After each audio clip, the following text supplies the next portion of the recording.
এবার আমরা দেখব স্থির তড়িৎ। তো তড়িৎ যেহেতু আমরা জানি, তড়িৎ যেহেতু দুই প্রকার, স্থির তড়িৎ আর চল তড়িৎ, static electricity and current electricity. যেহেতু এটা স্থির তড়িতের অধ্যায়, আমরা স্থির তড়িৎ নিয়ে অনেক বিস্তারিত পড়াশোনা করব। তার আগে সংক্ষেপে একটু চল তড়িৎ সম্পর্কে দেখে আসি। স্থির তড়িৎ সম্পর্কে যদি বলা হয়, স্থির তড়িৎ আর চল তড়িৎ। আচ্ছা, চল তড়িৎ কি, কারেন্ট ইলেকট্রিসিটি কি হবে? কারেন্ট ইলেকট্রিসিটি বা চল তড়িৎ, চার্জ বা আধান যদি উৎপন্ন হওয়ার স্থান থেকে গতিশীল হয়, চার্জ বা আধান যদি উৎপন্ন হওয়ার স্থান থেকে গতিশীল হয়, তবে সেই ধরনের বিদ্যুৎকে বলবো চলবিদ্যুৎ বা চলতড়িৎ। দেখো, আমাদের চারপাশে যাই দেখতে পাচ্ছি সবই কিন্তু চলতড়িতের উদাহরণ।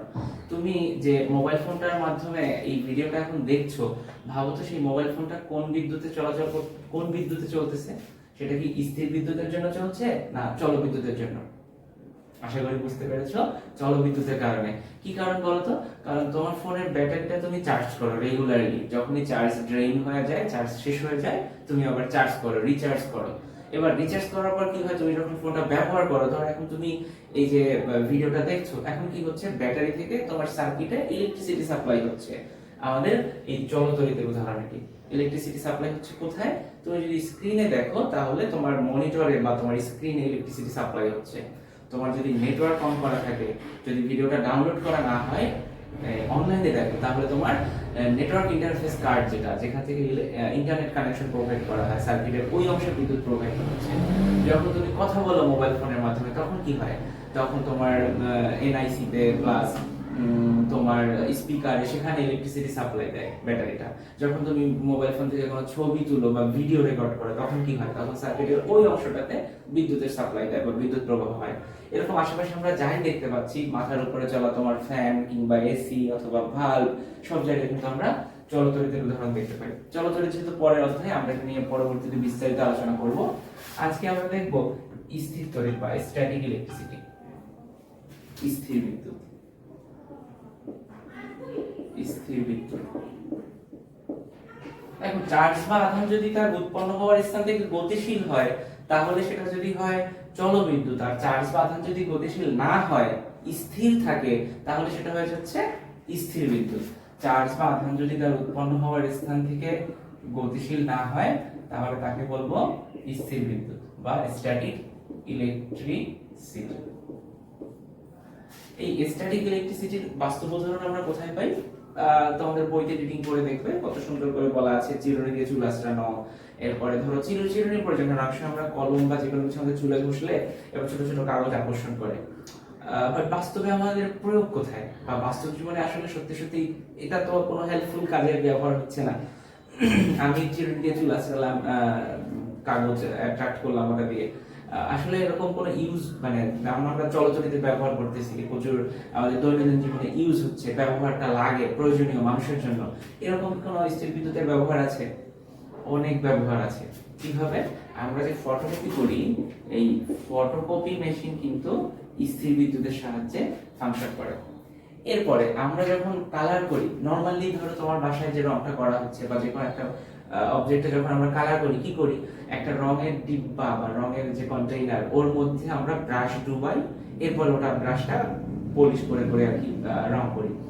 এতে কি ফিনিশিং খুব পারফেক্ট হয়? যারা খুব এক্সপার্ট, ওরা কিন্তু খুব ভালোভাবে ফিনিশিং করতে পারে, খুব কাছাকাছি হতে পারে। তুমি আমি যদি করতে যাই, কি অবস্থা হবে? কোথাও রং বেশি, কোথাও রং কম। কিন্তু যদি আমরা একটা স্প্রে কন্টেইনার কিনে নিই, একটা স্প্রে নেই, কালার মানে যেগুলো ইলেকট্রিক স্প্রে কালার, সেই স্প্রে কালার দিয়ে যখন স্প্রে করবে, তখন কিন্তু খুব পারফেক্টলি ফিনিশিং হবে, রংটা কিন্তু খুব সুন্দরভাবে, কোথাও বেশিও হবে না, কোথাও কম হবে না। ধরো তুমি একটা নির্দিষ্ট এলাকায় বা নির্দিষ্ট একটা জায়গাতে স্প্রে করে রং করবে, কি হবে? যখন তুমি রং করবে, তখন তুমি ওই স্প্রে করার সাথে সাথে রঙের মানগুলো তো একদম পারফেক্টলি সব জায়গায় বসবে না, কোথাও না কোথাও তো গ্যাপ থেকে যাবে। ধরো বিভিন্ন জায়গাতে এরকম স্প্রে গুলো বসলো, স্প্রে রংগুলো বসে গেল। এখন তুমি যদি এরপর আবার স্প্রে করো, তখন কি ঘটনা ঘটবে?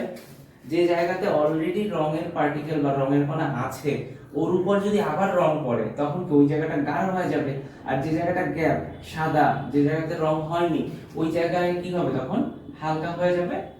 তো আমাদের স্প্রে কালার গুলোতে যেটা হয়, স্প্রের প্রতিটা কণার সাথে রঙের পজিটিভ চার্জ বা ধনাত্মক আধান যুক্ত থাকে।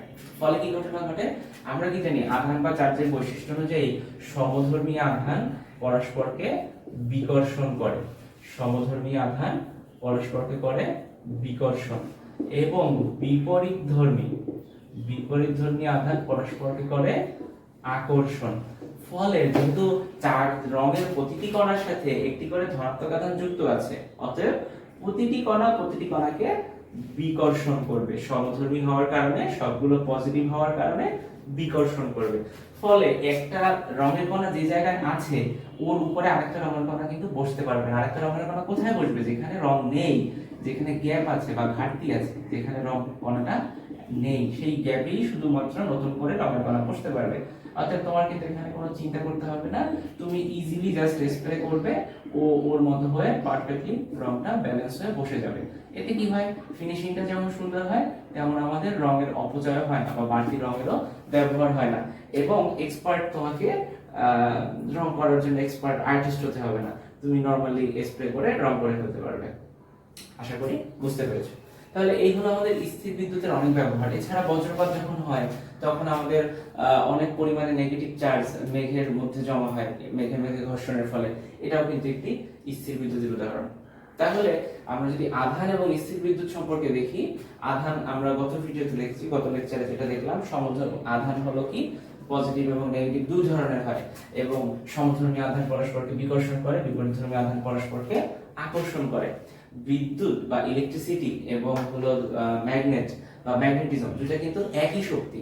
তোমরা তৃতীয় অধ্যায় বলের মধ্যে পড়ছো তড়িৎ চৌম্বকীয় বল, অর্থাৎ তড়িৎ বল এবং চৌম্বক বল কিন্তু সেম বল বা সেম ফোর্স, জাস্ট দুইটা ভিন্ন রূপে প্রকাশ।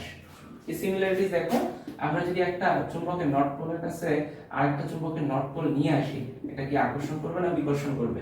অবশ্যই বিকর্ষণ করে দূরে সরিয়ে দিবে। কিংবা সাউথ পোলের কাছে সাউথ পোল নিয়ে আসলে এটা কি করবে? বিকর্ষণ করে দূরে সরিয়ে দেবে। কিন্তু একটা নর্থ পোলের কাছে যদি আরেকটা সাউথ পোল নিয়ে আসি, তখন কিন্তু তারা পরস্পরকে ঠিকই আকর্ষণ করবে, যে নর্থ সাউথ আকর্ষণ করবে। একইভাবে আমাদের প্লাস চার্জ আর একটা প্লাস চার্জকে বিকর্ষণ করে, বা মাইনাস চার্জকে বিকর্ষণ করে, কিন্তু প্লাস চার্জ মাইনাস চার্জকে কিন্তু আকর্ষণ করে, বিপরীতধর্মী আধান পরস্পরকে আকর্ষণ করে। আশা করি বেসিক ধারণা বুঝতে পেরেছি। এবারে দেখবে এই স্থির বিদ্যুৎ গুলো কিভাবে সৃষ্টি হয় বা স্থির বিদ্যুৎ কিভাবে তৈরি করা যায়। স্থির বিদ্যুৎ তৈরি করার সবচেয়ে সহজ পদ্ধতি হলো বা সবচেয়ে পপুলার মেথড হলো ঘর্ষণ। ঘর্ষণের ফলে স্থির বিদ্যুতের সৃষ্টি হয়। কিভাবে? তোমাদের বইতে হয়তো উদাহরণ দেওয়া থাকবে, প্রাচীনকালে থেলিস নামে একজন সায়েন্টিস্ট ছিলেন, তিনি পাইন গাছ থেকে যে আঠাটা বের হয়, একটা গাছ যদি ক্ষতিগ্রস্ত হয়, ডাল ভেঙে গেল, বা তুমি একটা গাছ, অনেক সময় আমরা মজা করে আঘাত করি, এটা আসলে ঠিক না, বা আঘাতপ্রাপ্ত হলে ওই গাছ থেকে আঠা বের হয়, আঠালো যে ওর রস বা গাঢ় একটা আঠার মতো পদার্থ বের হয়। তো ওইটা যখন শুকিয়ে যায়, যখন শক্ত হয়, তখন অনেকটা হার্ড হয়ে যায়, ওটাকে বলা হয় পাথরের মতো হয়ে যায়। তখন ওটাকে নামকরণ করা হয়েছে অ্যাম্বার পাথর। হ্যাঁ, এই অ্যাম্বারের একটা বিশেষ ধর্ম ছিল, এটা খুব চকচকে হয়ে যায়, এটাকে ঘষলে পরে এটা আরো চকচকে হয়। তো পাইন গাছের যে আঠা, যেটাকে বলা হচ্ছে অ্যাম্বার। তো থেলিস সম্পর্কে ফার্স্ট অধ্যায়ে তোমরা পড়েছো, উনি কিন্তু সূর্যগ্রহণ সম্পর্কিত ভবিষ্যৎবাণী করেছিলেন। এরকম ওনার আরো বেশ কিছু রিসার্চ বা গবেষণা ছিল, বা ওনার ক্রিয়েটিভ মাইন্ড ছিল। তো উনি কি করেছে, এই অ্যাম্বার গাছের আঠা, অ্যাম্বার বা যে সোলেমানি পাথরও বলা হতো, একে চকচক করতো, বিশেষ গুণ সম্পন্ন ছিল। এটাকে যখন উনি নিয়ে আসলেন, এটাকে যখন উনি ঘষলেন, তখন দেখলো এই পদার্থটা ঘষলে শুধু চকচক করে এমনটা না, এটা আকর্ষণও করতে পারে। এই গ্রিক অ্যাম্বার শব্দটার আসলে মানে হলো ইলেকট্রন। তো এই অ্যাম্বার থেকেই পরবর্তীতে আমাদের এই যে বর্তমানে যে ইলেকট্রন পার্টিকেলটার নাম এভাবে করা, ইলেকট্রনের নামকরণ করা হয়েছে। তো এই অ্যাম্বার, এটাকে আমরা বলা, আমরা আসলে ওই সময় গ্রিকে বলতো সুলেমানি পাথর, কারণ এটা চকচক করতো, এটা ঘষলে এটা আকর্ষণ করার ক্ষমতা অর্জন করতো। তার মানে এভাবে ঘর্ষণের মাধ্যমে যে বিদ্যুৎ সৃষ্টি করা যায়, এট ফার্স্ট ওই গ্রিক আমলে বা গ্রিক পিরিয়ডে থেলিসের মাধ্যমে কিন্তু আমরা প্রথম জানতে পারি। এখন আমাদের যেটা দরকার, তোমাদের বইয়ে বেশ কিছু পদার্থ দেওয়া আছে, কার সাথে কোন পদার্থ ঘষলে কি উৎপন্ন হয়। তোমাদের প্রতি বছরই এসএসসি তে এমসিকিউ তে মার্ক চলে আসে এই জায়গা থেকে, যে কোন পদার্থের সাথে কোন পদার্থের ঘর্ষণের ফলে কোন ধরনের চার্জ উৎপন্ন হবে। ফর এক্সাম্পল, যদি আমি একটা প্লাস্টিকের দণ্ড নেই, হ্যাঁ প্লাস্টিক, ধরো একটা প্লাস্টিকের দণ্ড, এই প্লাস্টিকের একটা দণ্ডকে আমি যদি ফ্লানেল কাপড় দ্বারা ঘষি, প্লাস্টিকের দণ্ডকে একটা ফ্লানেল কাপড় দ্বারা ঘষি, ধরে একটা কাপড়ের টুকরো, কি ঘটনা ঘটবে? আমরা চতুর্থ অধ্যায়ে পড়েছি রসায়নের মধ্যে, পর্যায় সারণীতে ইলেকট্রন আসক্তি। দেখো মনে করে ইলেকট্রন আসক্তি কি জিনিস ছিল? যার ইলেকট্রন গ্রহণ করার প্রবণতা বেশি। তাহলে দুইটা পদার্থকে যদি আমরা একসাথে রাব করি বা একসাথে ঘষি, তখন কি ঘটনা ঘটবে? দুইটি পদার্থের মধ্যে যার ইলেকট্রন আসক্তি বেশি, অন্য পদার্থটি থেকে সে ইলেকট্রন গ্রহণ করবে। এই ফ্লানেল কাপড় আর প্লাস্টিক, এই দুইজনের মধ্যে প্লাস্টিকের ইলেকট্রন আসক্তি বেশি, ফলে কি ঘটনা ঘটবে? এই প্লাস্টিকের দণ্ডটা ফ্লানেল কাপড় থেকে ইলেকট্রন গ্রহণ করবে, অর্থাৎ প্লাস্টিকটা নেগেটিভ চার্জে চার্জিত হয়ে যাবে, এবং ফ্লানেল ইলেকট্রন ত্যাগ করার কারণে সে কি হবে? সে পজিটিভ চার্জে চার্জিত হয়ে যাবে। একইভাবে আবার দেখতে পারি আমরা একটা কাঁচ দণ্ড, যদি ধরো একটা কাঁচ বা গ্লাসের দণ্ড নেই, এবং একে ধরো আমি একটা রেশমি কাপড় দিয়ে ঘষবো বা সিল্ক দিয়ে ঘষবো, এখন কি ঘটনা ঘটবে?